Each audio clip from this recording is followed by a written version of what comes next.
नमस्कार दोस्तों। आज अनुस्वार मंच पर हम फिर आपके लिए लाए हैं एक वरिष्ठ साहित्यकार, एक बहुमुखी प्रतिभा के धनी प्रभात गोस्वामी जी।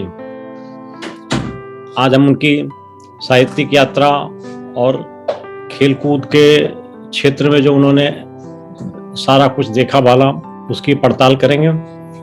आइए प्रभात जी, नमस्कार, स्वागत है। नमस्कार डॉक्टर संजीव कुमार जी, मैं आपका हार्दिक अभिनंदन करता हूं और इस बात के लिए आपका आत्मीय आभार प्रकट करता हूं कि आपने मुझ नाचीज को इस मंच पे आने का अवसर दिया और अपनी बात कहने का अवसर दिया। ये आप कैसे तय कर सकते हो कि आप चीज हो या ना चीज? ये तो दुनिया तय करेगी। आपके पास जो अनुभव है गिने चुने लोगों के पास में होता है, तो इसलिए आप यूनिक पर्सनालिटी हो। शुक्रिया। नाचीज नहीं, इसलिए नाचीज शब्द को एक्सपंज कर दिया जाए। शुक्रिया जरा नवाजी के लिए।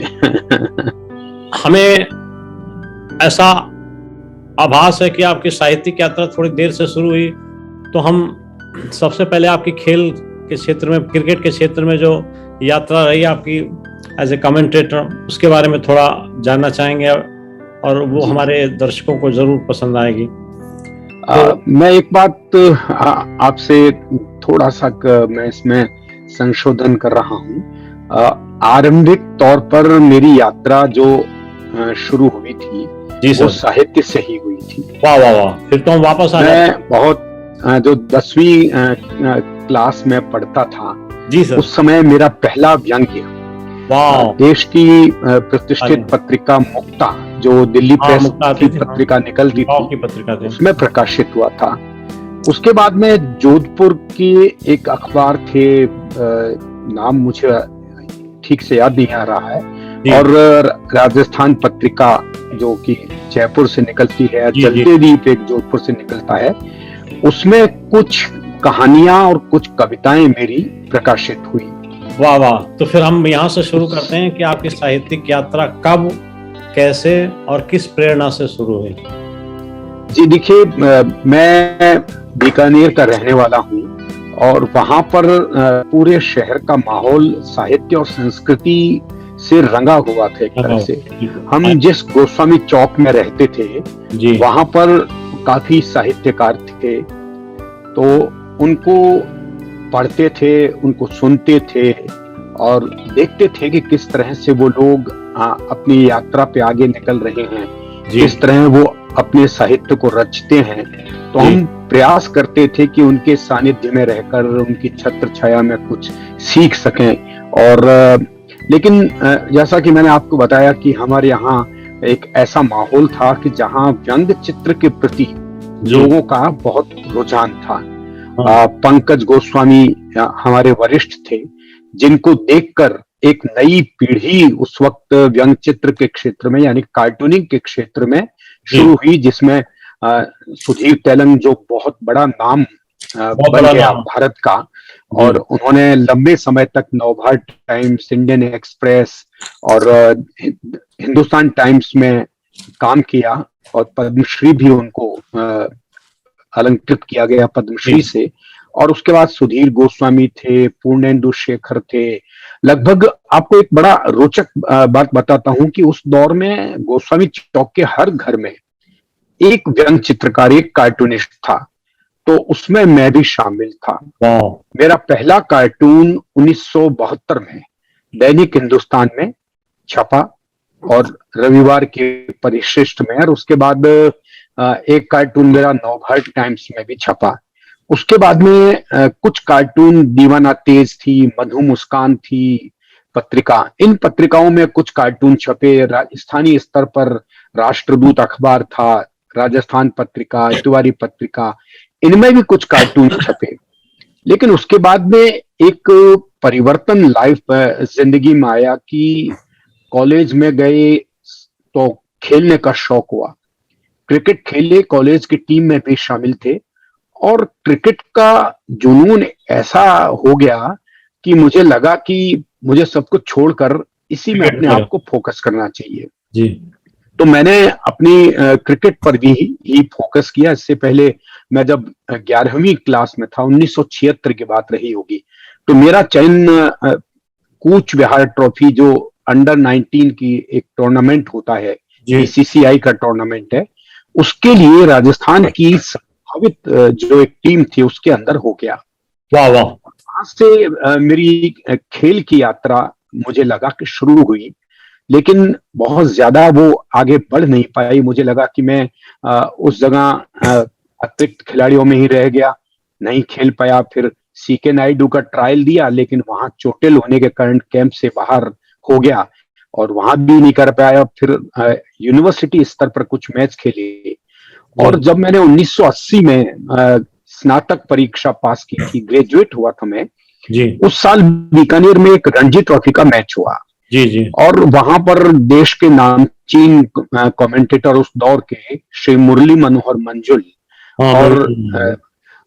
जसदेव सिंह जी के पुत्र गुरुदेव सिंह, दो कमेंटेटर आए। तो हमारे स्टेशन डायरेक्टर ने कहा कि भाई मैं भी एक नई पीढ़ी तैयार करना चाहता हूं कमेंट्री के क्षेत्र में, तो जी आप ट्रायल के बेसिस पर इस पे कमेंट्री कीजिए। उस दौर में मैं आकाशवाणी बीकानेर में एक कैजुअल अनाउंसर, या जिनको जब स्थायी अनाउंसर छुट्टी पे जाते हैं तो कैजुअल अनाउंसर्स को जी जी ड्यूटी करने का अवसर मिलता है। 10 दिन हमको महीने में उस दौर में जनरल सामान्य सभाओं में, जो सुबह की, दोपहर की और रात की सभा होती थी, उसमें घोषणा करने का अवसर मिला। तो माइक से एक दोस्ती हो गई थी, तो वो दोस्ती रणजी ट्रॉफी में काम आई और मैंने वो कमेंट्री की। तो मुरली मनोहर मंजुल ने मेरे पीठ पे हाथ रख के कहा कि बेटे, तुम्हारे भीतर एक संभावना देख रहा हूं, अगर तुम कमेंटेटर बनना चाहते हो तो अपने आप को फोकस करो और इसी पर ध्यान दो।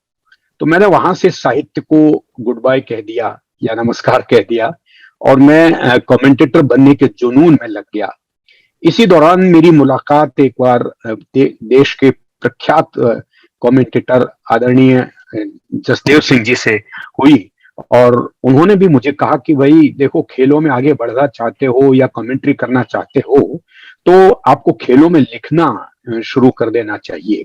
तो मैंने लिखना शुरू किया, राष्ट्रदूत पत्रिका से लिखना आरंभ किया था जयपुर में, और उसके बाद में धीरे धीरे देश की कई पत्र पत्रिकाओं में, कई अखबारों में, जिनमें प्रमुखतः स्टार क्रिकेट था, खेल भारती थी, और खेल खिलाड़ी था, स्पोर्ट्स वर्ल्ड था, ऐसी कई पत्रिकाएं। उसके अलावा विभिन्न देश के विभिन्न अखबारों के कॉलम जो खेल के हुआ करते थे, वहां भी मैंने लिखा। तो मुझे इसलिए लगा कि अगर मैं निरंतर लिखता रहूंगा तो मुझे कमेंट्री में आगे फायदा मिलेगा। तो 1985 में, 85 में जाकर मैं कमेंट्री में अप्रूव्ड हो गया, अनुमोदित कमेंटेटर्स की सूची में आ गया। उसके बाद रणजी ट्रॉफी, दिलीप ट्रॉफी, ईरानी ट्रॉफी, देवधर ट्रॉफी, यानी देश के जितने क्रिकेट टूर्नामेंट थे मैंने वहां पर कमेंट्री की। और उसके बाद 1991 में मैंने पहला एक दिवसीय अंतरराष्ट्रीय मैच किया दिल्ली में। एक त्रिकोणीय श्रृंखला हुई थी भारत, जिम्बाब्वे और ऑस्ट्रेलिया के बीच। जी। तो दिल्ली के फिरोज शाह कोटला मैदान में जिम्बाब्वे और ऑस्ट्रेलिया के बीच सेमीफाइनल मैच हुआ, जिसकी कमेंट्री मैंने की। और उसके बाद में निरंतर मैंने कभी पीछे मुड़ के नहीं देखा, निरंतर हर साल मैं कोई ना कोई मैच की कमेंट्री करता था। बहुत बढ़िया। अब हम आपको फिर थोड़ा वापस ले चलते हैं। जी। आपकी पहली रचना कब प्रकाशित हुई थी? और पहली रचना, जैसा मैंने आपको बताया, 1976 में जी। मुक्ता पत्रिका में मेरी पहली रचना प्रकाशित हुई। व्यंग्य था, बात जमाने जमाने की। बहुत सुंदर। लेकिन एक उसके बाद कुछ बात कहूंगा कि आप छुपे रुस्तम निकले, आप कार्टून भी बनाते थे, ये हमको नहीं पता था।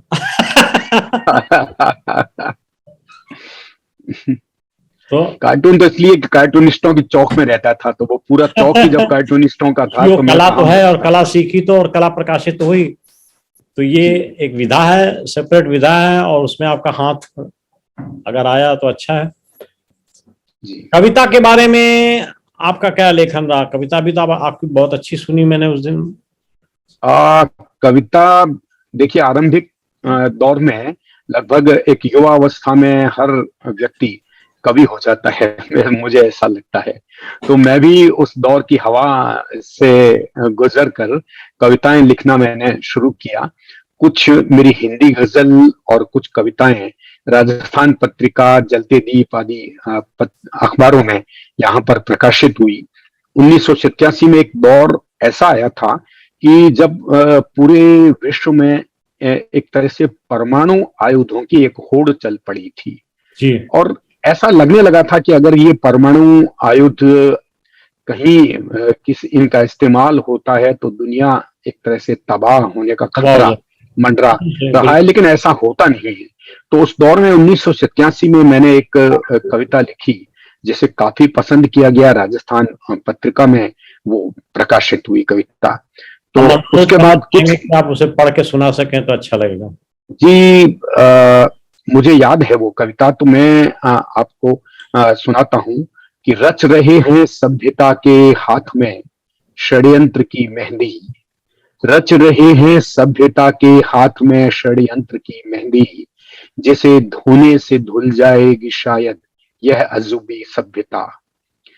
रच रहे हैं सभ्यता के हाथ में षड्यंत्र की मेहंदी, जिसे धोने से धुल जाएगी शायद यह अजूबी सभ्यता। फिर कोई सृष्टि के कोरे साफ कागज पर नई दुनिया का रेखा चित्र खींचेगा। फिर शुरू होगी भगीरथ यात्रा नई दुनिया की मंजिल तक पहुंचने की। फिर से बंदर बैठकर पेड़ों की शाखों पर करेगा बेतहाशा इंतजार आदमी की जीस्त पाने की। जब हमें होना ही फिर से आदमी है, रोक लो षड्यंत्रकारी हाथ जो रचने में लगे हैं सभ्यता के हाथ में षड्यंत्र की मेहंदी। क्या बात है। ये कविता 1987 में राजस्थान पत्रिका में भाई साहब रविवारी परिशिष्ट में। भाई साहब ये तो गजब हो गया, बहुत जबरदस्त कविता लिखी आपने। आपकी सारी कविताओं को खोज खोज करके उसका एक संग्रह बनाइए ताकि लोग देख सकें कि आप कविता कैसी। नहीं, बहुत अच्छी है। I am very serious about it. बहुत बहुत आभार आपका।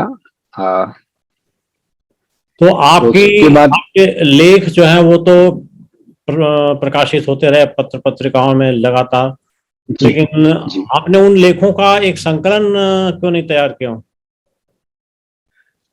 देखिए, बहुत सी पत्र पत्रिकाओं में छपे, करीब मुझे जैसा याद पड़ता है उस दौर में नियमित रूप से मैं लिखता था। और वो दौर था जब हाथ से लिखे हुए कागज, हमारे पास इतना साधन नहीं थे कि हम उसको टाइप करवाते और भेजते, तो हम हाथ से लिखकर भेजते थे और उसकी स्वीकृति भी आ जाती थी, छपती भी थी।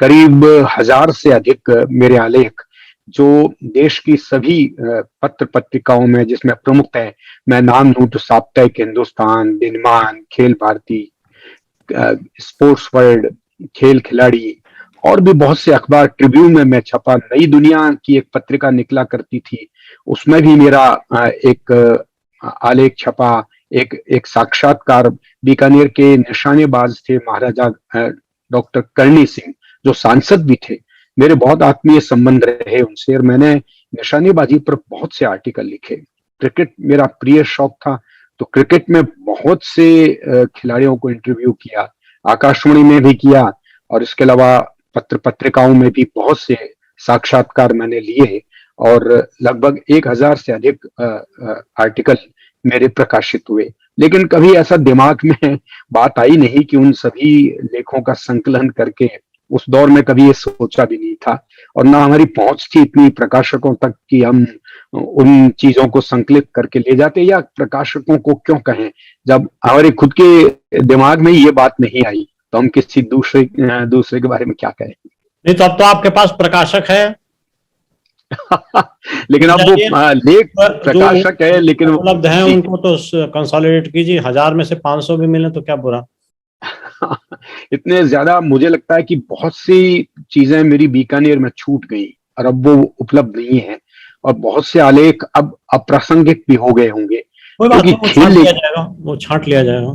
जी, कोशिश करता हूँ। आपने आज कहा है कविताओं का संकलन तैयार कीजिए और लेखों का संकलन तैयार कीजिए। 1000 में से 200 भी मिल जाएंगे तो अच्छा, कम से कम ये तो पता चलेगा कि आपकी जो लेख हैं, आलेख हैं, वो किस तरीके से, कैसे आपको प्रोजेक्ट करते हैं। जी जी जी तो ये मेरा अनुरोध है, सुझाव है, और प्रकाशक जी, आप। मैं प्रयास करूंगा। आपने आज उत्साह बढ़ाया है और विश्वास दिलाया है, तो निश्चित रूप से मैं पूरा प्रयास करूंगा कि इनका एक संकलन तैयार हो सके और जी, मैं आप तक पहुंचाऊंगा उनको। बिटिया की शादी से फ्री हो लीजिए, फिर उसके बाद में लगिए। जी हाँ, उसके बाद में लगेंगे। आपने 2-3 विधाओं पे काम किया, आपको सबसे अच्छी कौन सी विधा लगी? मुझे लगता है कि देखिए, लेखन का एक बहुत बड़ा दायरा होता है। मैंने कविताएं भी लिखी, मुझे कविता लिखने में बहुत आनंद आया, लेकिन मैं बहुत आगे बढ़ नहीं पाया इस विधा में। कहानी लिखी, इस विधा को भी मैं पूरी तरह से पकड़ नहीं पाया। लेकिन मुझे अंततः जब मैंने व्यंग्य लेखन शुरू किया, तो मुझे लगा कि एक कार्टूनिस्ट के रूप में जो बचपन में मुझे व्यंग्य का एक संस्कार मिला था, जी, वो कहीं ना कहीं मुझे भीतर से ये प्रेरित करता था कि मैं अगर बेहतर तरीके से या मैं कुछ लिख सकता हूं, तो वो व्यंग्य हो सकता है। और इसी सोच के साथ मैंने अब अपने आप को पूरी तरह से केंद्रित किया है कि मैं किसी अन्य विधा की तरफ न देखकर सिर्फ और सिर्फ व्यंग्य विधा में कुछ लिखूंगा।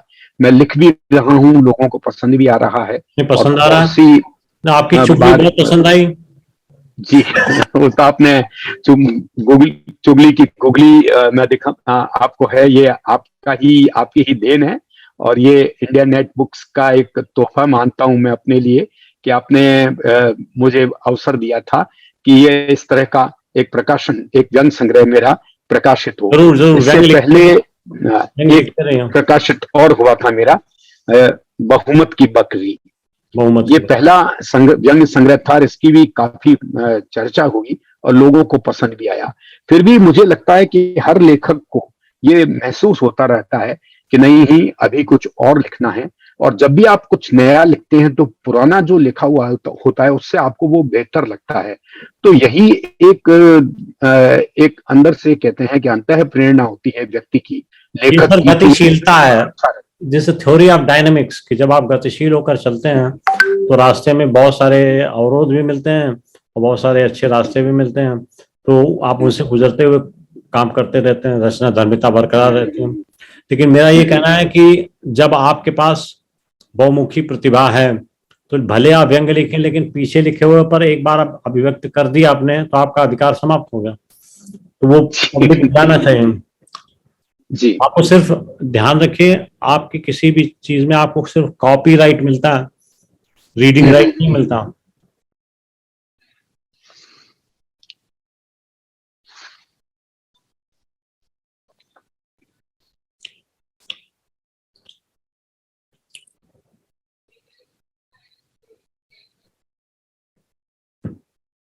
तो कविता और व्यंग में जो आपने माइग्रेशन किया, तो जी कविता को क्यों छोड़ दिया? काव्यम रसात्मकम एकम। जी, आपकी बात बिल्कुल ठीक है। और मैंने आपको पहले भी कहा कि कविता लिखने का एक अपना अलग आनंद होता है। एक दिल से जो चीज निकलती है और कागज पे उतरती है, तो उसका एक उसको पढ़कर अगर आपको आनंद आता है, पाठक को आनंद आता है, तो आपका लिखना सार्थक हो जाता है। तो बहुत सी ऐसी है कि मैंने कविताएं लिखी हैं। मुझे एक बार फिर से हमारे बड़े भाई हैं साहित्यकार अशोक आत्रेय, उन्होंने भी कहा था कि प्रभात, तुम्हारी कुछ कविताएं मैंने पढ़ी हैं और मुझे उनमें काफी संभावना नजर आती है।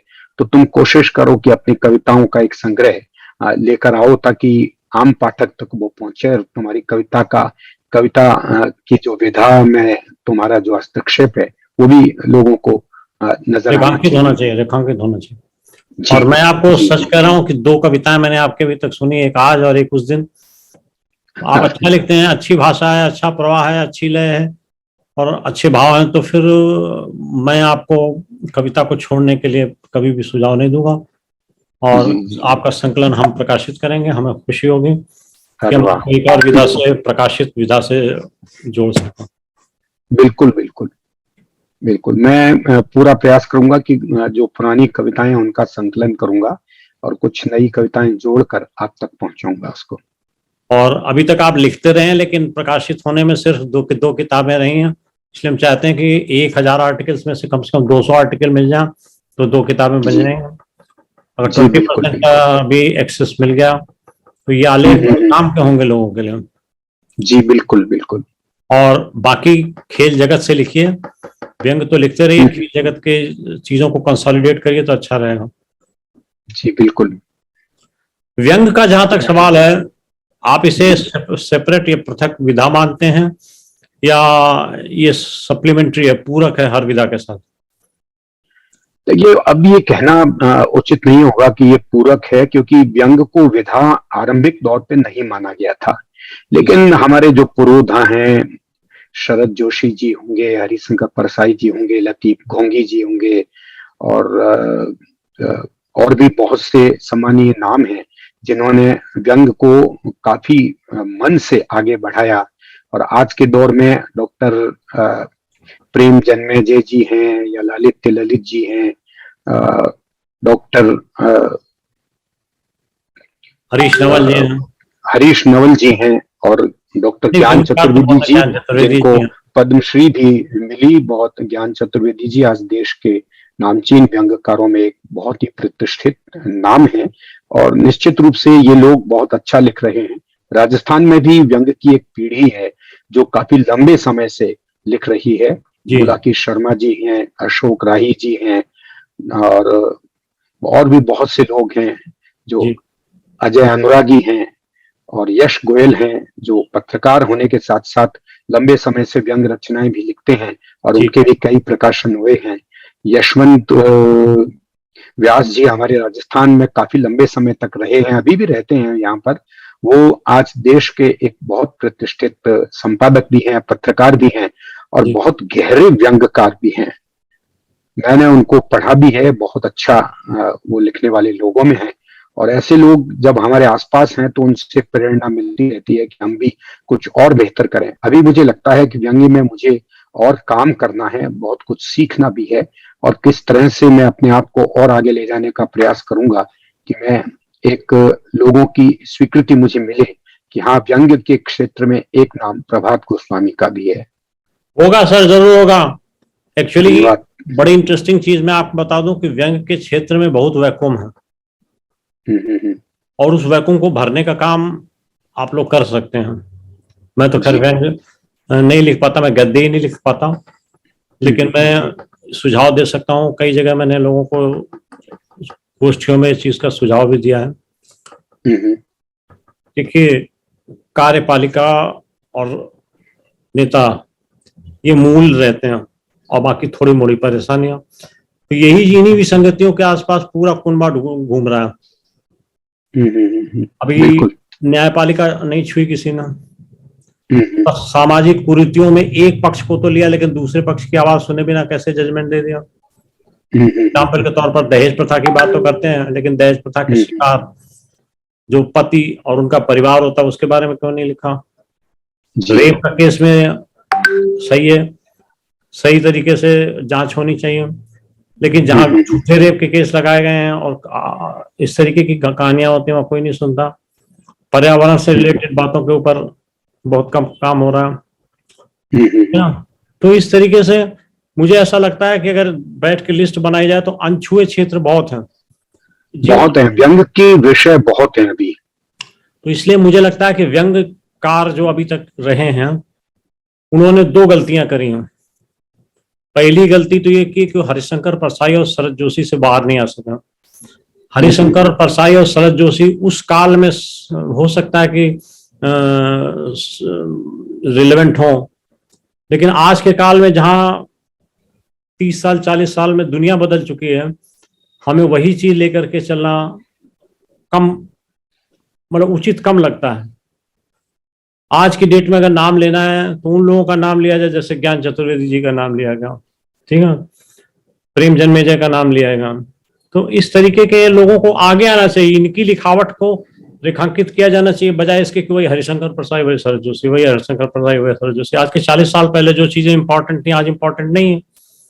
आज इंपॉर्टेंट टीकाकरण है, आज इंपॉर्टेंट महामारी है, आज इंपॉर्टेंट अस्पतालों की सुविधाएं हैं, आज इम्पोर्टेंट धर्म क्षेत्र है।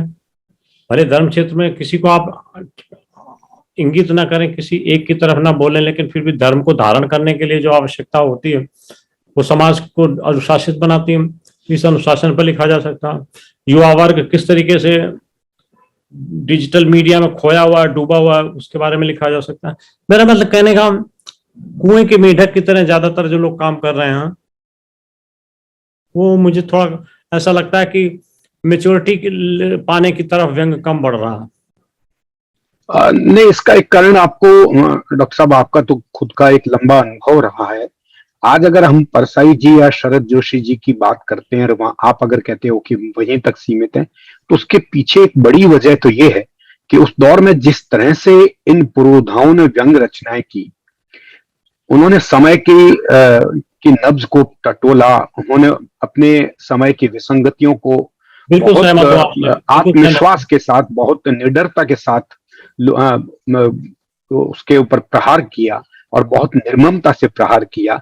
और आप देखिए कि शरद जोशी जी, जहां तक मैंने सुना है कि उनको भी वो जनसंपर्क विभाग में थे और उसके बाद में उनको नौकरी छोड़नी पड़ी।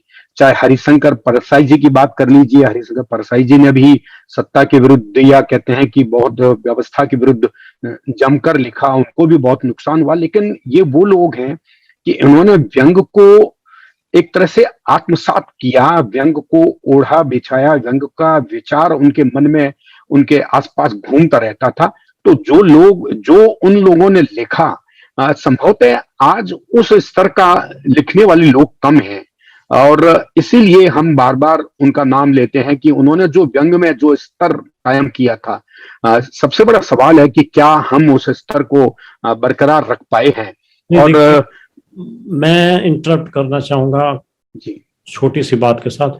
मैं ये नहीं कहता कि हरिशंकर परसाई और शरद जोशी ने बहुत बड़ा काम किया, इसमें कोई दो राय नहीं। उन्होंने उस जमाने में जब दुविधाजनक तरीके से लोग कुछ लिखना बोलना नहीं चाहते थे या नहीं बोलते थे, तब उन्होंने आवाज उठाई।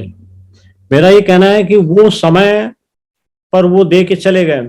अगर ऐसी ही बात है तो भारतेंदु हरिश्चंद्र को क्यों नहीं याद करते हैं, बाल मुकुंद गुप्त को क्यों नहीं याद करते हैं? उन्होंने व्यंग को उन्होंने शुरू किया। मृच्छकटिकम की बात क्यों नहीं होती है? व्यंग तो वहां से शुरू हुआ। आप समझ रहे मेरी बात? तो मेरा ये कहने का है, तुलसीदास जी की बात खत्म थोड़ी हो गई, लेकिन जयशंकर प्रसाद और सुमित्रानंदन पंत और महादेवी भी आए, उसके बाद आगे हरिवंश राय बच्चन, नरेंद्र शर्मा आए। तो मेरा कहने का सेंस ये है, पर्पज ये है कि हमें आगे बढ़ना चाहिए, हमें नए लीडर्स खोजने चाहिए और लीडरों को चाहिए कि नए लीडर तैयार करें। यही लीडरशिप की थ्योरी होती है। बिल्कुल बिल्कुल, आपकी बात से पूर्णतः सहमत हूँ। और आज के दौर में जैसे आप करेंगे, जहां तक लिखने का सवाल है, अध्ययन तो चाहिए। आज तो ऋग्वेद का अध्ययन करते हैं तो इसका मतलब ये थोड़ी होगा बैकवर्ड चले जाते हैं, लेकिन ऋग्वेद से सीख करके हम उसके आगे नई अभिव्यक्ति करते हैं, नया विश्लेषण करते हैं, नया विवेचन करते हैं, तो ऋग्वेद अप्रासंगिक नहीं हो जाएगा। उसी प्रकार से चाहे शरद जी हो, चाहे हरिशंकर जी हो, अप्रासंगिक नहीं हो सकते हैं। उन्होंने नींव डाली है, लेकिन उन नींव के ऊपर ही हम खड़े रहे, ये भी तो ठीक नहीं है। मीनार तो बननी चाहिए। बिल्कुल, मीनार तो देखिए बन रही है। कि आप देखिए भारतेंदु काल के बाद में लोग कहते हैं कि आजादी के बाद में हरिशंकर परसाई जी ने व्यंग को स्थापित किया, वो व्यंग आगे बढ़ा और उसके बाद में एक और पीढ़ी भी आई। तो आप आज कह सकते हैं कि डॉक्टर ज्ञान चतुर्वेदी, डॉक्टर प्रेम जन्मेजय, डॉक्टर हरीश नवल, डॉक्टर लालित्य ललित, या और भी हम बहुत से नाम हैं देश में जिनको ले सकते हैं। आप बता सकते हैं कि किस तरह से लोग उस व्यंग की नींव पर मीनार खड़ी करने में निरंतर लगे हुए हैं। लेकिन आपने जो पढ़ने की बात कही, लेकिन सर जिन लोगों को आप नाम ले रहे हैं, उन लोगों को वो बात क्यों नहीं मिलती, वो जिक्र में क्यों नहीं आते कि प्रेम जन्मेजय जी के काम को सराहा जाए? हरिशंकर परसाई के साथ साथ प्रेम जन्मेजय का या ज्ञान चतुर्वेदी का नाम क्यों नहीं लिया जाए? सिर्फ इतना ही कह देने से पर्याप्त नहीं है कि नहीं हाँ वो आज के स्तंभ है, स्तंभ में तो उनको सामने खड़ा हुआ भी दिखना चाहिए। उसके पीछे एक बड़ा कारण ये है कि सूचना क्रांति का जो जिस तरह से विकास हुआ है। आप देखिए कि पहले हमारे पास पढ़ने के नाम पर था साहित्य या अखबार।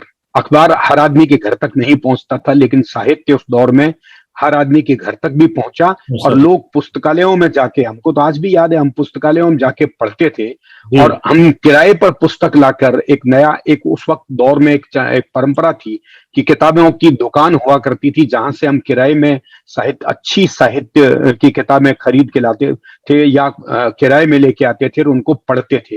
तो आज का युवा जो है उसके पास पढ़ने का जो मादा नहीं है। मानस है उसका, या मादा नहीं कह सकते, उसकी एकाग्रता इतनी नहीं रही, क्योंकि उसके हाथ में मोबाइल है जिसमें पल पल में नए अपडेट्स आते हैं, और एक शॉर्टकट से निकलने का एक जो दौर चला है कि लोग लंबी कविता, लंबी कहानी या उपन्यास पढ़ने के प्रति उनकी रुचि लगभग खत्म सी हो रही है। और यही एक बात है कि आज हमारे सामने पहले सिनेमा था, तो सिनेमा से आगे ओटीटी प्लेटफॉर्म आ गया, जहां पर आप चलते फिरते भी, कहीं भी खड़े होकर बैठ के आप किसी भी सीरियल को देख सकते हैं, आप पिक्चर को देख सकते हैं, आप गाने सुन सकते हैं। तो लोगों का जो ध्यान है, जो अलग अलग क्षेत्र में अलग अलग तरीके से गया है, पहले ये बात नहीं थी। पहले आपके सामने मनोरंजन के नाम पर आपके पास आकाशवाणी थी, रेडियो था, और उसके अलावा किताबें आप पढ़ते थे जो ज्ञान अर्जन भी करती थी, मनोरंजन भी करती थी, और आपको एक नई दिशा भी दिखाती थी। तो आज किताबें पढ़ने का दौर कम हो रहा है, हालांकि निरंतर किताबें छप रही हैं।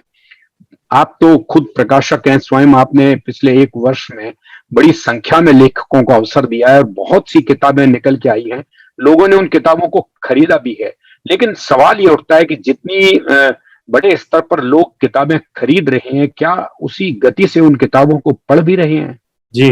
मुझे लगता है कि पढ़ने की प्रवृत्ति पहले के मुकाबले बहुत कम हुई है, और यही कारण है कि साहित्य में जो गुणवत्ता की बात बार बार उठती है, वो अब सीमित दायरे तक रह गई है, कि जो पुराने लोग हैं, जो जिन्होंने बहुत पढ़ा हुआ है, जिन्होंने बहुत गहरा अध्ययन किया हुआ है, उन लोगों को तो आज लोग फिर भी पढ़ते हैं। लेकिन आज के दौर के जो हमारी पीढ़ी के लोग हैं, या हमारे साथ लिखने वाले लोग हैं, उनमें कितने लोगों को निरंतर पढ़ा जा रहा है, यह एक सवाल हमेशा हमारे सामने खड़ा होता है।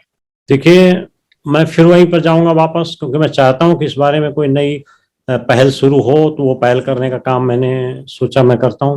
पहली चीज, हरिशंकर परसाई और शरद जोशी ने एक फ्रेमवर्क तैयार किया, एक नींव तैयार की। लेकिन क्या आप प्रेम जन्मेजय 28 साल से व्यंग्य यात्रा निकाल रहे हैं, इसका उसको बुला दिया जाना चाहिए। कितने लोगों को रचना करने का और उसके प्रकाशित होने का अवसर दिया, बहुत लोगों को प्रेम, जो व्यंग्य के प्रति समर्पण है, उस समर्पण को कोई कहीं रेखांकित ही नहीं हो रहा। हम जब भी बात करते हैं तो वही पुराने पुरोधाओं की बात करते हैं। तो हमें आगे देखना चाहिए। गिरीश पंकज जी कितना लिख चुके हैं जी, आपके ज्ञान चतुर्वेदी जी कितना लिख चुके हैं, आलोक पुराणिक जी कितना लिख चुके हैं। मतलब हमें, हमारा पर्पज ऑफ डिस्कशन ये है कि हमें किसी भी प्रकार से इन लोगों को एक स्तंभ के रूप में प्रोजेक्ट होना बहुत जरूरी है, ताकि लोग पीछे से सीखें, भले पढ़ें तो, लेकिन आगे जो परिवर्तन सामाजिक परिवेश में पिछले 40 सालों में हुए हैं, उन परिवर्तन के साथ कदम से कदम मिला करके व्यंग्य रचना हो। ये थोड़ा सा मेरे दिमाग में आता है। जी, आपकी बात से मैं सहमत हूं, और मैं फिर इस बात को जोर देके कहना चाहूंगा कि जब तक पढ़ने की प्रवृत्ति को वापस उसी दौर में नहीं ले जाया जाएगा, जब तक लोग पढ़ने के प्रति उसी गहरी रुचि के साथ किताबें नहीं पढ़ेंगे, लोगों को ये कमी अखरती रहेगी। और जहां तक प्रेम जी का सवाल है, या अनूप श्रीवास्तव अट्टहास पत्रिका निकाल रहे हैं 21 साल से निरंतर हास्य व्यंग्य की, इन दोनों की बात है, आलोक पुराणिक जी की बात कर लो, डॉक्टर ज्ञान चतुर्वेदी की बात कर लो, तो इन लोगों को तो आज भी पढ़ते हैं लोग। लेकिन हम लोगों के सामने बड़ा संकट है कि हमारे सामने पाठक नहीं है, और हम लेखक ही आज का पाठक बना हुआ है। वही इस बात का प्रयास करता है कि वही जो लिख रहा है उसमें कुछ अच्छा लिख रहे हैं। बहुत से लोग हैं जो तारीफ भी करते हैं, और ऐसे लोग भी हैं जो देखते हैं कि भाई अच्छा लिख रहा है, लेकिन उसके बावजूद उसमें कमियां निकालते हैं। उस तरह की करने दीजिए। रचना धर्मिता बरकरार रहनी चाहिए, आलोचना से डरना नहीं चाहिए। मैं तो ये कहता हूं, लिखते रहो, लिखना ही जिंदगी है। व्यंग का स्वरूप क्या है? व्यंग वन लाइनर, हाफ लाइनर, या बड़ा व्यंग लिखा जाए। अगर हम छोटा व्यंग लिखते हैं तो लोग कई आलोचक ये कहते हैं कि व्यंग बहुत छोटा है। अगर हम बड़ा व्यंग लिखते हैं तो एक समूह में मैंने एक बड़ा व्यंग पढ़ा तो वहां पर ये चर्चा हुई कि साहब व्यंग बहुत बड़ा है। ये तो व्यंग का स्वरूप क्या होना चाहिए? मैं कहता हूँ व्यंग छोटा बड़ा या लघु या मंझला नहीं, व्यंग वो होता है कि जिसको शुरू से लेके पढ़ने के पाठक पढ़ना शुरू करे तो उसको अंत तक पढ़ने की उत्कंठा उसके मन में निरंतर बनी रहे, और अगर वो व्यंग अपने आप में आकर्षित करता है पाठकों को तो निश्चित रूप से लेखन का जो प्रयास है वो सार्थक होता है। मैं आपको अपनी पहली व्यंग रचना भेजता हूँ जी, और आपका सुझाव चाहेंगे सुधार के लिए भी और उसमें परिवर्तन के लिए। मेरा ये कहना है कि जैसे कथा के क्षेत्र में लघु कथा का समय आया या जन्म हुआ, उसी तरीके से व्यंग के क्षेत्र में लघु व्यंग की भी शुरुआत होनी चाहिए, क्योंकि समय के अभाव में आदमी 2 पन्ने 3 पन्ने नहीं पढ़ पाता तो आधा पन्ना तो पढ़ लेगा।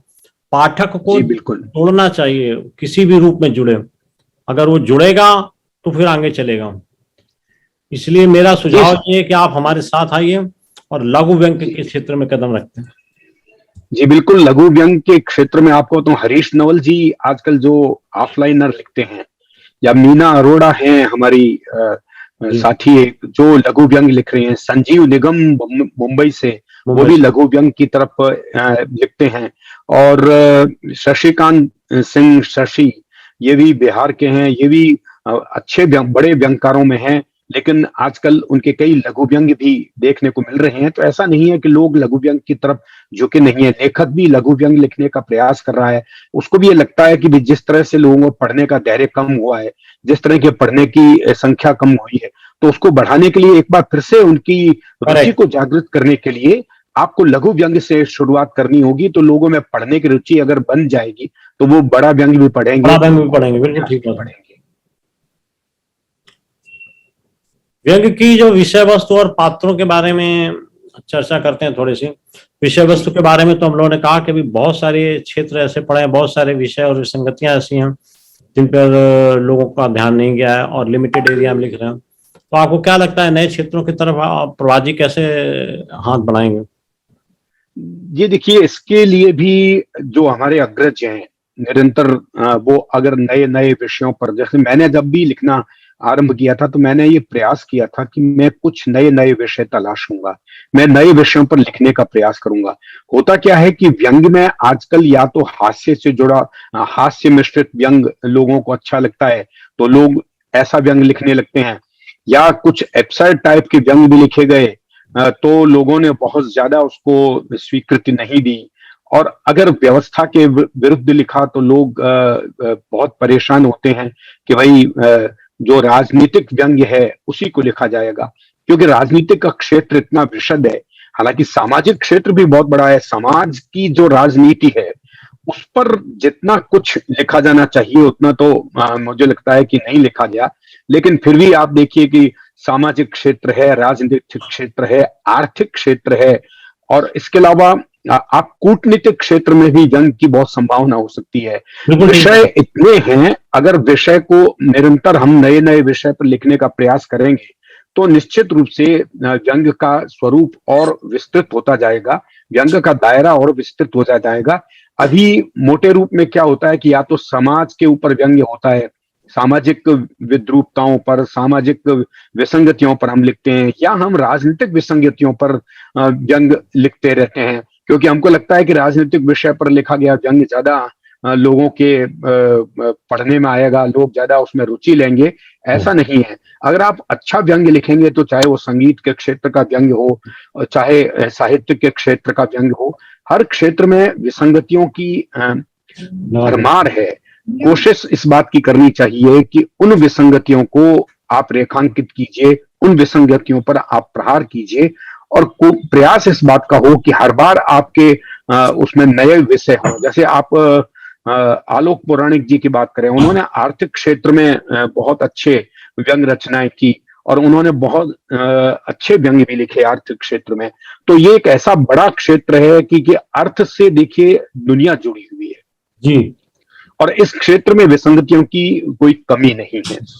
आज भी हम तुलना करते हैं कि भाई देश के चंद लोगों के पास सबसे अधिक धन है और लोग बाकी लोग के धन के लिए पीछे भागते रहते हैं। धन के कारण आर्थिक अपराध भी होते हैं, धन के कारण और भी बहुत सी विसंगतियां होती हैं। तो आर्थिक क्षेत्र इतना बड़ा क्षेत्र है कि उस पर व्यंग की बहुत गुंजाइश है। और अभी उस क्षेत्र में जहां तक मैंने पढ़ा है, अभी कम लिखा गया है। आलोक पुराणिक जी ने बहुत अच्छा लिखा, आप देखिए, है ना। और ये विषय की विविधताएं आपको जब मिलेंगी, जब आप खूब घूमेंगे फिरेंगे, समाज को देखने का प्रयास करेंगे, दुनिया को देखने का प्रयास करेंगे, देश को अगर आप अलग अलग हिस्सों में जाते हैं, आपको अलग अलग तरीके के लोग मिलते हैं, अलग अलग संस्कृतियां मिलती हैं, वहां की समस्याएं अलग होती हैं, वहां की विद्रूपताएं अलग हैं, वहां की विसंगतियां अलग हैं।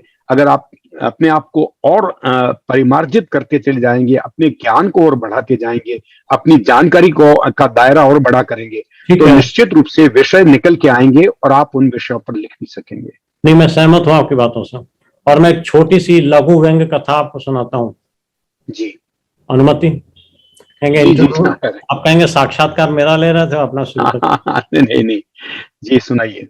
हम ये प्रकाशित हुई पहली और इकलौती प्रकाशित व्यंग्य रचना है, लघु व्यंग्य रचना। और आनंदी बुआ आ गई, और आनंदी बुआ आ गई, हम सब ने उनके पांव छूकर आशीर्वाद दिया। बुआ ने आशीर्वाद दिया, महंगाई की तरह दिन दूना रात चौगुना बढ़ते रहो। क्या बात है। सब लोग हंस पड़े। डांटते हुए बोली, क्यों हंस रहे हो सब? सही आशीर्वाद दिया है, इतनी महंगाई बढ़ाने के लिए 56 इंच का सीना चाहिए ना, तो वही आशीर्वाद दिया है। सही है बुआ जी। बुआ कमलू की तरफ देखकर बोली, क्यों कमलू, कैसी पढ़ाई चल रही है तेरी? कमलू सकपकाते हुए बोला, बहुत बढ़िया, एकदम मस्त। बुआ बोली, बात पता है, बढ़िया तो है अर्थव्यवस्था की तरह, जिसकी असलियत कोई नहीं जानता, पर झंडे चारों तरफ फहराए जा रहे हैं। और मस्त सरकार की तरह, कि क्या चल रहा है सरकार को ही खुद नहीं मालूम, पर खुशी बढ़ रही है नारों में। कमलू चुप रहा, पूर्व प्रधानमंत्री की तरह, और मुस्कुराया जैसे अच्छे दिन आने वाले हों। राम भरोसे विस्मित होकर बोला, दीदिया ये क्या पहेली बुझा रहे हो? सीधे सीधे बताओ, नहीं तो अपनी समझ से बाहर है ये सब। हाँ नहीं तो। राम भरोसे, तू तो रहेगा बुद्धू का बुद्धू। आनंदी बुआ बोले, महंगाई पिछले कुछ सालों में कितनी तेजी से बढ़ी है, और रुपए की कीमत घटी है। कोई चीज ले लो, पेट्रोल डीजल गैस के दाम तो बेहिसाब बढ़े हैं। दालों के दाम कितने बढ़ गए, सब्जियों के दाम ले लो आसमान छू रहे हैं। कौन सी चीज के दाम कम हुए हैं? कच्चे तेल के दाम गिरने पर भी पेट्रोल डीजल के दाम कम नहीं हुए। हाँ, रुपए के दाम जरूर घटे हैं। क्या बात है। सरकार का क्या है, पेट्रोल डीजल और गैस के दाम अंतरराष्ट्रीय बाजार से नियत होते हैं। खाद्य पदार्थ मौसम के कारण, कम हुई पैदावार की वजह से महंगे हुए हैं। और रेल किराए बढ़ती लागत का नतीजा है। और रही रुपए की कीमत, वो तो डॉलर के मूल्य बढ़ने के कारण गिरे हैं, बाकी सब कुछ नियंत्रण में है। तो इसमें गलत क्या दे दिया? राम भरोसे ही जी नहीं, बिल्कुल आपने बहुत अच्छा व्यंग पढ़ा है ये। दिदिया ने डपट कर बोला, मूड मगज, तुझे कुछ पता भी है? अर्थव्यवस्था चरमरा रही है। मालती ने दिदिया का समर्थन किया, आप सही कह रहे हो दिदिया, इन्हें क्या पता, कभी बाजार जाते हो तो मालूम पड़ा जितने पैसे में पहले 1 किलो सब्जी आती थी, उतने में तो अब 1 पाव भी नहीं आती। यही तो बुआ खुश हो गई कि जैसे उनका किसी ने बिना शर्त समर्थन कर दिया हो। ममता ने टोका, और ये अर्थव्यवस्था वाली बात, वाह वाह, छोरी तो तेज हो गई है, लेकिन ये अच्छा सवाल है, तो ध्यान से सुनो। अर्थव्यवस्था किसी देश की उत्पादन, उपभोग और व्यापार के क्रियाकलापों का हिसाब किताब होती है, इसे घरेलू उत्पाद कहते हैं। कुछ सोचते हुए बोली, देश का विकास इतनी बढ़ोतरी की दर से, देश का विकास इसकी बढ़ोतरी की दर से आंका जाता है। फिर हाथ घुमाकर बोली, भारत की विकास दर निरंतर घट रही है। मूडी का कहना है कि इस साल विकास दर केवल 5.4% रहेगी। हम तो बोली, इससे क्या होता है? बुआ घबराने वाली स्टाइल में बोली, इसके कारण महंगाई बढ़ने और रोजगार घटने की आशंका बढ़ जाती है। पर सरकार तो कहती है सबका विकास हो रहा है। ममता बोले, पता नहीं बेटा, मुझे तो जुमला ही लगता है, कहकर आनंदी बुआ उठ गई। क्या बात है। तो आज के आसपास, हमारे जो आसपास सबसे बड़ी समस्या है महंगाई की है। आज महंगाई इस तरह, इस कदर बढ़ रही है कि आदमी को अगर ये आशीर्वाद दिया जाए कि आप महंगाई की तरह जल्द बड़े हों, तो ये अपने आप में बहुत बेहतरीन व्यंग आपने किया। पंच बहुत अच्छा था ये, और स्वागत है आपका। आप भी आइए इस क्षेत्र में। एक क्यों, आप तो निरंतर लिखते रहिए। आप स्वयं एक प्रकाशक भी हैं, आपके लिए भी बड़ी बात नहीं है। और निरंतर आप किताबों के बीच में रहते हैं, पढ़ते रहते हैं। सर जी, व्यंग की सेवा हम कितने प्रकार से कर रहे हैं। पहले तो हम व्यंग लेखकों की पुस्तकें छाप रहे हैं। दूसरे व्यंग पर हमने 2 पुरस्कार, एक रचना के लिए और एक आलोचना के लिए रखे हैं, जो कि पिछले 2 साल से दिए जा रहे हैं। तीसरी चीज, हम हिंदी व्यंग कोश, विश्व व्यंग कोश बना रहे हैं। अब तक 75 हमने व्यंग की रचनाओं का पहला संकलन दिया था, फिर 251 अंतर्राष्ट्रीय व्यंग्यकारों की रचनाओं का अलग से दिया था। फिर हम व्यंग का व्याकरण के नाम से किताब तैयार कर रहे हैं, जिससे व्यंग की परिभाषा से लेकर के और उसके प्रयोग और उसके डेवलप, उसके लेखन के लिए उसमें कुछ। वाह वाह, ये स्वागत योग्य कदम, ठीक है ना। और इस तरीके से मैं ये कहूंगा कि जो कुछ हम कर सकते हैं वो कर रहे हैं। अभी हमने व्यंग पे थोड़ी सी 2-3 चीजों को लेकर के थोड़ी मुहिम चलाई है। जैसे पहली मुहिम कि विषय वस्तु बदलो, दूसरी मुहिम कि बड़ा मत लिखो, छोटा लिखो, लेकिन लिखो। कोई क्या कहता है उससे कोई मतलब नहीं, डंडा तो नहीं मारेगा। व्यंग लिखना है तो दुविधा समाप्त करनी होगी, विडंबना से बाहर आना होगा और आपको अपना जिगर मजबूत रखना पड़ेगा। जी, सबसे बड़ी बात ये है। नहीं तो व्यंग मत लिखो, कहानी लिखो। चौथी मुहिम हमने ये शुरू करी कि पत्रकारिता तीसरा स्तंभ, 3 स्तंभ थे, चौथा स्तंभ बनकर के जबरदस्ती हाथ उठा के खड़ी हो गई। जबकि पत्रकारिता तो सिर्फ वर्णनात्मक है, साहित्य तो उपचारात्मक भी है। तो साहित्य जब वर्णनात्मक भी है, उपचारात्मक भी है और दिशा निर्देश दे सकता है, समाज को बदल सकता है, स्वतंत्रता संग्राम जैसी चीजों को पैदा कर सकता है, तो फिर साहित्य चौथा स्तंभ क्यों ना हो। देखिए, पत्रकारिता चौथा स्तंभ, मान लीजिए चौथा स्तंभ ना भी सही तो 5वां तो होना चाहिए ना। अब ये 5वां स्तंभ की एक नई मुहिम आप छेड़ दीजिए, क्योंकि चौथा स्तंभ तो निश्चित रूप से मीडिया है, बन चुका है और वो रहेगा। पहले हम तुलनात्मक बात बताए कि दोनों के को देकर के साहित्य पत्रकारिता से कमजोर नहीं है, लेकिन ठीक है, कोई बात नहीं, पत्रकारिता चौथा स्थान ग्रहण करें, हम 5वें पर तैयार हैं। बहुत बढ़िया। और आखिरी मुहिम हमने ये शुरू करी है कि भैया, देश में जब तनाव फैला हुआ है, हर आदमी तनावग्रस्त है, देश में क्या दुनिया में तनाव है, आर्थिक विषमताएं हैं, विसंगतियां हैं, परेशानियां हैं, तो ऐसे में रूखी सूखी कविता लिख के क्या फायदा। जी जी जी, थोड़ा सा अगर गेयता उसमें डाली जाए, भले छायावाद की तरफ हम वापस न जाएं, लेकिन छायावाद के से थोड़े से तत्व इधर मंगा लें और करुणा को ध्यान दें, लोगों की जो सोच है उस सोच को रेखांकित करें, बजाय इसके कि उसको सिर्फ गद्य की तरह लिख दें, लाइनें तोड़ तोड़ करके। कविता को कविता ही रहने दो, कोई नाम न दो। जी जी जी, क्योंकि सच बात तो ये है कि साहित्य की बात जब हम करते हैं तो कविता सबसे पहले आती है, और दूसरा नाटक। इन दोनों के मिश्रण से कहानी पैदा हुई। जी जी बिल्कुल। तो कविता कम शब्दों में बहुत कुछ बयान कर सकती। वंदे मातरम 2 शब्दों ने पूरी दुनिया बदल दी, पूरे स्वतंत्रता संग्राम का चेहरा बदल दिया। और उसके बाद में भी तो बिल्कुल ठीक है कि कविता क्या, व्यंग्य ने भी अपने संक्षिप्त रूप में, आप हम लोग कबीरदास जी को पहला व्यंग्यकार मानते हैं, तो जिन्होंने 2 पंक्तियों में दुनिया का सार लिख दिया, सार भर दिया। अगर आपके पास लेखन की क्षमता है, आप गहराई तक जाते हैं और अध्ययन बहुत विशद है, तो निश्चित रूप से आप छोटे में भी बड़ी बात कह सकते हैं। आप 4 लाइन में भी 100 लाइनों जितनी बात कह सकते हैं। हम जब कार्टून बनाया करते थे तो उसमें एक साइलेंट कार्टून भी होता था कि जिसमें सिर्फ चित्र होता था और वो अपने आप में सारी बात को अभिव्यक्त करता था। बस ओठों पे उंगली रख दिया, सब कुछ कह दिया। तो आप चुप रहकर भी व्यंग कर सकते हैं, आप बोलकर व्यंग कर सकते हैं, आप छोटा लिखकर भी व्यंग कर सकते हैं और आप बड़ा लिखकर भी व्यंग कर सकते हैं। ठीक बात। लिखने के लिए तो श्रीलाल शुक्ला ने उपन्यास लिखा, लिखे जाने चाहिए। आज व्यंग्यकारों में व्यंग रचना लिखने की तो शौक है, लेकिन उपन्यास लिख के दिखाए कोई?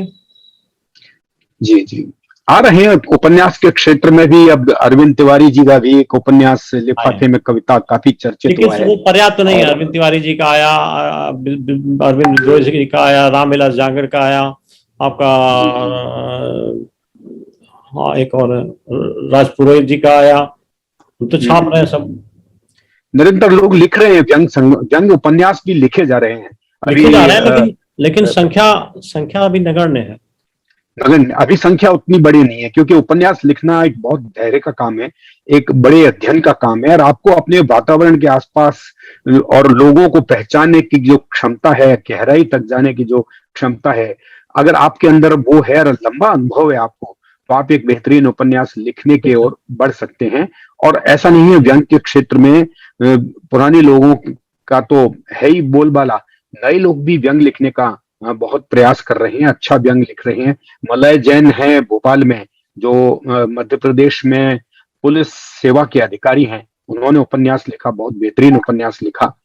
अरविंद तिवारी जी का नाम मैं ले रहा हूँ। प्रभाशंकर उपाध्याय जी एक जल्द ही अपने उपन्यास के साथ आ रहे हैं। और हाल ही में डॉक्टर ज्ञान चतुर्वेदी का जी का जो स्वांग उपन्यास है, वो भी अपने आप में एक बहुत बेहतरीन रचना है। नहीं मैं ये नहीं कह रहा कि कोई नहीं लिख रहा, मत ज्यादा नहीं लिखा जा रहा। उपन्यास हाँ, आए हैं, बहुत ज्यादा नहीं। जी हमने भी आधा दर्जन उपन्यास इस तरीके के छापे हैं, बकैतीगंज छापा है, कुत्ता पैथी जी छापा जी है, जी। ये सारे अच्छे अच्छे ऑथर्स ने लिखे हैं। हमारा कहने का हम्म। मतलब अभी और आवश्यकता है, लेकिन हाँ जी, बिल्कुल आपसे सहमत हूँ कि व्यंग उपन्यास रिलेटेबल, में भी बहुत गुंजाइश है। फिर रिलेटेबल एक इशू और है। रिलेटेबल इशू हम्म ये है कि लघु व्यंग की आवश्यकता इसलिए है कि आदमी अगर जो व्यंग लिखता है और लिखते लिखते उसकी कलम टूट जाती है, हम्म। और 1000 शब्दों का 2000 शब्दों का व्यंग लिखते लिखते उसकी कलम टूट जाती है, तो वहीं खत्म कर देता है। तो कई बार एब्रप्ट क्लोजिंग भी आपको दिखाई पड़ती होगी। दूसरी चीज क्या है कि व्यंग लिख रहा है आदमी तो उसे 4 जगह छपा रहा है, 4 ग्रुपों में डाल रहा है, ठीक है होना जी चाहिए, जी लेकिन उसका पर्पज क्या है? क्या वो पाठकों के लिए है या सिर्फ अपने लिए है? जी, ये ये मैं मानता हूँ कि आज की दौर में एक प्रतिस्पर्धा चल पड़ी है कि लोग संख्या बल पर अधिक ध्यान दे रहे हैं।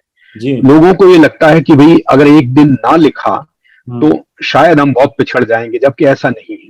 ऐसा नहीं है। लेखन में संख्या बल से कहीं अधिक महत्व है धार गुणवत्ता होनी का। चाहिए, धार होनी चाहिए। आपने जो लिखा है उसमें अगर धार है, आपने जो लिखा है उससे अगर लोग उद्वेलित होते हैं, लोगों में आक्रोश उपजता है, लोगों का दिल पसीजता है, और लोगों में करुणा का भाव भर जाता है, और लोगों को गुस्सा भी आता है, तो आपका व्यंग लेखन अपने आप में सफल धार। है। चलिए, बड़ी टिपिकल डिस्कशन हो गई। जी जी जी। तो डिजिटल युग में आपको क्या लगता है कि साहित्य की दिशा और कैसे बनेगी, क्या भविष्य होगा? देखिए, एक बहुत बेहतर बात मैं आपको बताऊं कि डिजिटल युग ने साहित्य को बहुत से लोग कहते हैं कि नुकसान किया है, जबकि ऐसा नहीं है। आज डिजिटल युग के माध्यम से आप और आज हम आप सामने आमने बैठ के बातचीत कर रहे हैं। जी। बहुत से समूह जो कोरोना काल में बने, और जिनमें लाइव एक चर्चाएं हुई, संगोष्ठियां हुई, आपस में साक्षात्कार लिए गए, तो उससे ये फायदा हुआ कि लोगों की रचनाएं एक दूसरे तक पहुंची, लोगों की रचनाएं पाठकों तक पहुंची, लोगों को एक दूसरे को देखने का अवसर मिला, पहचानने का अवसर मिला। आज जब मैं आपसे पहली बार मिला था जयपुर में, लेकिन मुझे लगा कि मैं आपको सालों से जानता हूं, मैं आपको बहुत लंबे समय से मिलता हूं, और हम लोग अमूमन रोज मिलते रहते हैं या हर सप्ताह मिलते हैं। तो इसके पीछे डिजिटल युग है। डिजिटल युग के कारण प्लेटफॉर्म बड़े हैं। आज आपको चाहे आप व्हाट्सएप की बात कर लीजिए, फेसबुक की बात कर लीजिए, टेलीग्राम की बात कर लीजिए, और भी बहुत से प्लेटफॉर्म हैं जहां आप अपनी रचनाओं को शाया कर सकते हैं, जहां आप अपनी रचनाओं को भेज सकते हैं, और बल्कि आपकी पहुंच स्थानीय से लेके राष्ट्रीय और अंतर्राष्ट्रीय स्तर पर हो गई। जब बिल्कुल कोई सर। व्यक्ति मुझे इंग्लैंड से फोन करता है कि मैंने आपकी व्यंग रचना पढ़ी, कोई व्यक्ति मुझे जब अमेरिका से फोन करता है कि मैंने आपकी व्यंग रचना पढ़ी और मुझे अच्छा लगा, आनंद आया, तो मुझे लगता है कि ये सब इस डिजिटल युग की देन है कि जब हम बहुत दूर तक हमारी पहुंच है। लेकिन इसके साथ ही आपकी जिम्मेदारी बढ़ती है कि जब आप एक विशाल पाठक वर्ग तक पहुंच रहे हैं, तो आपको बहुत बेहतरीन, अच्छा से अच्छा लिखने का प्रयास करना होगा। होना चाहिए। आपको इसमें प्रतिस्पर्धा से निकलकर आपको एक गुणवत्ता परक लिखने का प्रयास करना होगा। बिल्कुल ठीक और है। अगर आप बहुत बेहतरीन लिखेंगे तो निश्चित रूप से डिजिटल युग में आप बहुत आगे बढ़ रिकॉग्निशन जाएंगे। आएगी आएगी। जी। तो आपको कैसा लगता है कि जब इतना कुछ लिखा जा रहा है, छोटे बड़े लेखक रचनाकार लिख रहे हैं, जी। लेकिन पाठकों के साथ उतना जुड़ाव क्यों नहीं बन रहा है? क्या रीजन आपको लगता है? ये उसके पीछे वही है कि पाठकों में जो पढ़ने की प्रवृत्ति थी वो कम हुई है। उसके पीछे एक कारण तो ये है कि जो दायरा बढ़ा है बहुत सी चीजों का, तो हमारा ध्यान अलग अलग क्षेत्रों में जाता है। पहले हमारा ध्यान, जैसा मैंने पहले बताया कि ज्यादा से ज्यादा आदमी रेडियो सुनता था, अखबार पढ़ता जी था और जी पत्रिकाएं पढ़ता था। जी केवल जी। तीन तरफ उसका ध्यान था। अब वो सोशल मीडिया पर भी जाता है, वो पत्रिकाओं की तरफ भी जाता है, वो और भी क्षेत्र, जो नए नए क्षेत्र इस सूचना क्रांति के माध्यम से मिल रहे हैं। किसी ने कभी कल्पना की थी कि आपको पत्रिका अखबार आपकी मुट्ठी में होगा? जी आप जहां चाहें उस अखबार को सुबह ई पेपर निकाल के पढ़ सकते हैं। आप किसी किताब को रेल में जाते हुए, बस में जाते हुए पढ़ सकते हैं। पहले ये होता था कि किताब पढ़नी है आपको घर तक पढ़ सकते हैं, आराम से आप पढ़ सकते हैं। ज्यादा से ज्यादा आप किसी यात्रा में, लंबी यात्रा में किताबें ले जाते थे। लेकिन अब आपके पास ऑप्शन बहुत हैं। पहले आपको लगता था कि एक किताब पढ़ी आपने किसी दूर की यात्रा में, लेकिन अब आपको लगता है कि किसी दूर की यात्रा में जाते हुए आप कविता भी पढ़ सकते हैं, आप फीचर भी पढ़ सकते हैं, आप यात्रा वृत्तांत भी पढ़ सकते हैं, क्योंकि सब कुछ आपकी मुट्ठी में है। मोबाइल के अंदर सब कुछ समाया हुआ है। आप उसको पढ़िए और अपना ज्ञानार्जन कीजिए। नहीं, बहुत अच्छा लग रहा है। आप बिल्कुल हर क्षेत्र में आपकी जो शब्दावली है या जो आपके विचार हैं, बहुत अच्छी तरीके से प्रकट किए आपने। ये कमेंट्रेटर होने का फायदा है। नहीं, अच्छा लगता है। आपका संचालन भी देखा हमने, बहुत अच्छा लगा जयपुर में। तो जयपुर में ही हम सब लोगों ने सुना था क्षेमेंद्र जी पहले की रचना, पहली की रचना मिलती है व्यंग्य की 1920 ईस्वी की। जी। तो ऐसी दशा में अगर व्यंग्य को सटायर का से प्रभावित होकर के कहा जाए तो कैसा लगता है आपको? जी, अच्छा लगता है। देखिए, व्यंग्य का मूल उद्देश्य तो कटाक्ष करना है। आप विसंगति को खोजते हैं, विसंगति पर प्रहार करते हैं और समाज को एक तरह से जागृत करते हैं कि ये जो विसंगतियां अगर निकल जाएंगी यहाँ से, तो जीवन कुछ सहज सरल हो सकता है। चाहे विसंगति शिक्षा के क्षेत्र में है, चाहे विकास के क्षेत्र में है, चाहे सरकारी महकमे में है, या हमारे जीवन के किसी भी क्षेत्र में विसंगतियां हैं। परिवार में अगर हर जगह विसंगति है। अगर उन विसंगतियों को हम धीरे धीरे लेखन के माध्यम से, व्यंग्य के माध्यम से उनको समाज के सामने रखेंगे, कोशिश करेंगे कि समाज उनको देखे। आज तक ये दावा तो कोई बड़े से बड़ा लेखक नहीं करता है कि वो समाज सुधारक के रूप में लिख रहा है।